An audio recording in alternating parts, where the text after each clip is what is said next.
Hello दोस्तों, अस्सलाम वालेकुम। जैसे कि हम पढ़ रहे हैं क्लास 9th की फ़िज़िक्स और उसका chapter number 4 turning effect of forces. और आज हमारा यहाँ पर तीसरा लेक्चर है और आज जो हमारा टॉपिक है वो है टॉर्क और मोमेंट ऑफ फोर्सेस। तो टॉर्क को पढ़ने जा रहे हैं हम, जिसको मोमेंट ऑफ फोर्सेस भी कहा जाता है।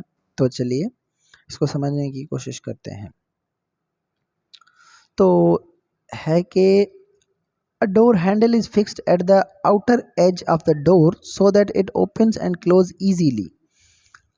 A larger force would be required if handle were fixed near the inner edge, close to the hinge. Similarly, it is easier to tighten or loosen a nut with a long spinner as compared to the short. अब ये कहता है कि अब कोई भी दरवाज़ा होता है हमारा, तो जो उसका जो हैंडल होता है यहाँ, जिससे हम यहाँ पर हम फोर्स लगाते हैं ओपन और क्लोज करने के लिए, वो हमेशा हम क्या आउटर एज जो होती है उसका, दरवाजे का जो बाहर वाला हिस्सा होता है वहाँ पर लगाते हैं। तो हमें थोड़ा फोर्स लगाना पड़ता है उसे क्लोज या ओपन करने में। अगर यही हैंडल हमारा दूसरी जो इनर एज है उसके क्लोज हो ना, तो हमारा फोर्स ज़्यादा लगेगा ओपन और क्लोज करने में इसको। तो इसकी क्या वजह है? बेसिकली ये चैप्टर जो हम पढ़ रहे हैं ना टार्क, इसी वजह को जानने के लिए हम, तो इसकी क्या वजह हुई कि हमने हैंडल यानी कि आउटर एज पर लगा दिया तो फोर्स कम लग रहा है हमारा, और इनर पर लगाएं तो फोर्स ज़्यादा लग रहा है। इसकी क्या वजह है, इसी को समझेंगे। सेकंड, जब कोई यानी कि आपने ज़्यादातर देखा होगा कि अगर कोई बड़ी गाड़ी हो यानी कि कार हो गई या कोई यानी कि 4 व्हीलर या कोई और चीज़ हो गई, तो उसके जो यानी कि होते हैं नट जो होते हैं, यानी कि सपोज़ टायर वगैरह चेंज करना, उसके नट चेंज करने के लिए जो हम स्पिनर यूज़ करते हैं, उसका जो हैंडल होता है वो ज़्यादा लंबा होता है। और हमें अगर और भी ज़रूरत पड़ती है तो उसमें हम एक हैंडल बना हुआ होता है, उसको ऐड करके फिर हम उसको खोलने की कोशिश करते हैं तो ईज़िली खुल जाता है। यानी कि वो जो परपेंडिकुलर उसका हैंडल जो डिस्टेंस है परपेंडिकुलर, उसको इंक्रीज़ करते हैं तो हमारा फोर्स कम लगता है और जल्दी में खुल जाता है। अगर यही नट हम छोटे स्पिनर से खोलने की कोशिश करें तो नहीं खोल सकेंगे, हमारा फोर्स ज़्यादा लगेगा। इसकी क्या वजह है? तो यही वजह जानने के लिए हम पढ़ेंगे टॉर्क को कि टॉर्क क्या है। अब बेसिकली इसकी definition, the turning effect of force is called movement force और टॉर्क। अब टर्निंग इफेक्ट, किसी भी चीज़ को जो टर्न कर रहा है ना जो फोर्स, उस फोर्स को हम टॉर्क कहते हैं। किसी भी चीज़ को रोटेट करवा रहा है जो फोर्स, टर्न करवा रहा है, उस फोर्स को हम कहते हैं कि ये है टॉर्क। इसे हम टॉर्क कहते हैं या उसे हम कहते हैं कि turning effect. It depends upon, अब ये किन चीज़ों पर डिपेंड करता है?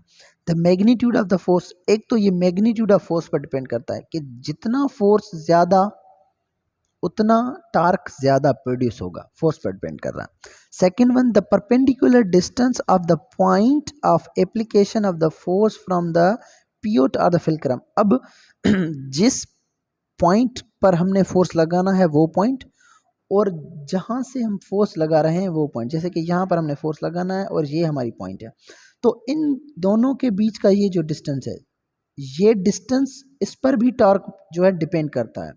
ये डिस्टेंस जितना ज़्यादा होगा उतनी टॉर्क ज़्यादा प्रोड्यूस होगी, और ये डिस्टेंस जितना कम होगा उतनी टॉर्क कम प्रोड्यूस होगी। तो फोर्स और इस परपेंडिकुलर डिस्टेंस पर, ये परपेंडिकुलर नहीं कि ये जो डिस्टेंस है इस पर ये टॉर्क डिपेंड करता है।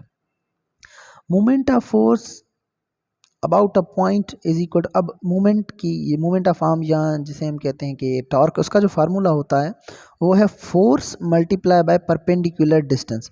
फोर्स जो हम लगा रहे हैं यहाँ से और मल्टीप्लाई बाय ये डिस्टेंस जो परपेंडिकुलर इन दोनों के बीच में है, इन दोनों की जो प्रोडक्ट होगी उसे हम कहेंगे ये है टर्निंग इफेक्ट, और या मूवमेंट, मूवमेंट ना बल्कि टॉर्क, ये है टॉर्क।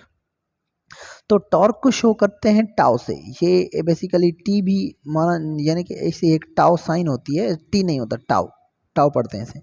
तो टॉर्क को शो करता है tau. Tau is equal to F into D, यानी कि एफ मल्टीप्लाई बाई डी। अब यहाँ से क्लियर हो रही है एक बात कि अगर एक ये डिस्टेंस, ये एक स्पिनर है जिसका ये बीच वाला डिस्टेंस कम है, दूसरा है जिसका ये बीच वाला डिस्टेंस ज़्यादा है, यानी कि इसका ज़्यादा है इसका कम है, सॉरी। तो फोर्स दोनों पर सेम लगा रहे हैं हम, यहाँ से भी फोर्स सेम लगा रहे हैं, यहाँ से भी सेम लगा रहे हैं। अब इसको खोलने के लिए, इस नट को खोलने के लिए टॉर्क जितना रिक्वायर्ड है, अगर कम होगा, यानी कि डिस्टेंस कम है तो फोर्स तो वही है। सपोज हम फोर्स 1 ले लेते हैं, फोर्स 1 ले लिया तो अब डिस्टेंस, यानी कि जितना डिस्टेंस उतना मूवमेंट प्रोड्यूस होगा। अब जितना डिस्टेंस ज़्यादा उतना मूवमेंट ज़्यादा प्रोड्यूस होगा। तो जितना डिस्टेंस हम बढ़ाते जाएंगे उतना मूवमेंट ज़्यादा प्रोड्यूस होता होगा, हमारा फोर्स कम लगेगा लेकिन इसमें टर्निंग इफेक्ट उतना ही पैदा होता जाएगा, और ये टर्निंग इफेक्ट पैदा होगा, टार्क होगा तो ये खुल जाएगा। यानी कि डिस्टेंस बढ़ाते जाएंगे तो हमें अपना फोर्स कम लगाना पड़ेगा और जल्दी में ये चीज़ें खुल सकती हैं। तो यही वजह है कि डोर का हैंडल हमेशा क्या होता है, आउटर एज पर होता है, क्योंकि ये डिस्टेंस जो है वो इंक्रीज हो जाता है तो फिर हमें फोर्स कम लगाना पड़ता है। तो स्पिनर का भी यही होती है कि बड़ी गाड़ियों के जो टायर के नट्स वगैरह खोलने के लिए हम उस जो हैंडल है उसको बड़ा करते हैं, उसमें दूसरा एक ऐड करते हैं हैंडल होता है। क्यों? क्योंकि ये डिस्टेंस जैसे ही बढ़ जाएगा तो हमें फोर्स कम लगाना पड़ेगा इसको खोलने के लिए, टार्क ज़्यादा प्रोड्यूस होगा। तो यानी कि कम फोर्स से ज़्यादा टार्क प्रोड्यूस होगा अगर डिस्टेंस हम बढ़ाएंगे तो यही वजह है टॉर्क की और डिस्टेंस की, कि डिस्टेंस को वो ज़्यादा क्यों करते हैं हम। डिपेंडिंग ऑन देयर डायरेक्शन, अब डायरेक्शन के डिपेंड पे SI unit of torque on movement of force is newton into metre. जैसे कि आप देख सकते हैं फोर्स का जो यूनिट होता है वो न्यूटन और डिस्टेंस का होता है यानी कि मीटर। तो जो टॉर्क है उसका जो यूनिट है वो है newton into metre, newton metre. Movement are described as clockwise anti. अब क्लॉकवाइज टॉर्क भी होता है, एंटी क्लॉकवाइज टॉर्क भी होता है। अब क्लॉकवाइज कैसे होगा? क्लॉक, सिंपल तरीके से ये समझ लें कि क्लॉकवाइज वो जो कोई क्लॉक के डायरेक्शन में। अब क्लॉक कैसे चलता है? क्लॉक मतलब जो होते हैं क्लॉक, टाइम वॉच वगैरह, वो कैसे चलते हैं? उसी डायरेक्शन में अगर कोई मूवमेंट प्रोड्यूस हो रहा है, टॉर्क प्रोड्यूस हो रहा है तो वो क्लॉकवाइज टॉर्क है। अगर उसके अपोजिट में कोई टॉर्क जो है यानी कि प्रोड्यूस हो रहा है तो वो एंटी क्लॉकवाइज टॉर्क है। तो वो टॉर्क के ये दो, ऐसे समझ लें कि दो इसके टाइप्स हो गए, clockwise torque, anti clockwise torque. तो ये था टॉर्क का कॉन्सेप्ट। उम्मीद है कि आपको समझ आ गया होगा, इजी तरीके से समझाया है आपको। उसके बाद इस पर एक प्रॉब्लम है, ये करने की कोशिश करते हैं। A car driver tightens the nut of wheel, वही सेम, एक कार ड्राइवर अपने कार के जो व्हील है उसका नट टाइट कर रहा है यूजिंग 20 सेंटीमीटर लॉन्ग स्पिनर। अब स्पिनर यूज कर रहा है जिसकी लेंथ क्या है 20 centimetre, by exerting the force of 300 newton, और फोर्स लगा रहा है 300 न्यूटन। Find the torque.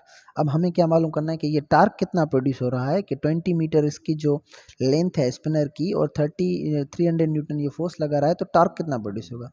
तो वही फर्स्ट स्टेप, नॉन क्वांटिटीज लिखें, फोर्स मिला हुआ है, लेंथ मिली। अच्छा, अब जैसे कि हम पढ़ के आए हैं पीछे, तो प्रॉब्लम को जब भी हमने सॉल्व करना तो एसआई यूनिट्स में हमने रखने होते हैं, जो यूनिट्स हमने आते हैं एसआई यूनिट में।